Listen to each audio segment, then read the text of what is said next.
ఏమైందా సార్? మీ అన్నని ఏదో బాధ్యత లేదంటున్నావు, ఏం జరిగింది? మా అన్న నిన్న పెళ్లి చూపులకు పోదాం అన్నాడు. ఇప్పుడేమో ఏం గుర్తులేదు అంటాడు.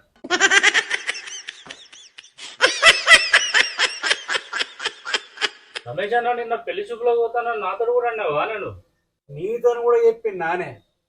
అసలు నాకు ఏమైనట్టు మరి? ఆ మంది ఎక్కువైనట్టు రోజు బాగా తాగి కోతలు కోసుడు, తెల్లారినాక నాకు ఏం తెలియదని అబద్ధాలు చెప్పుడు. బాగా అలవాటు అయింది నీకు. రమేష్ అన్న, మీ తమ్ముని పెళ్లి చేసుడు నీతోటి జన్మల కాదు.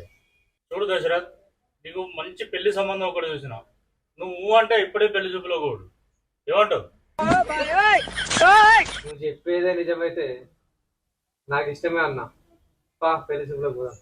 వానికి కుజదోషం ఉన్నది అదే పెళ్ళి అవుతుందా మరి? నీ కుజదోషం గంగలగలవా? నువ్వు కొద్దిసేపు నోరు మూసుకో.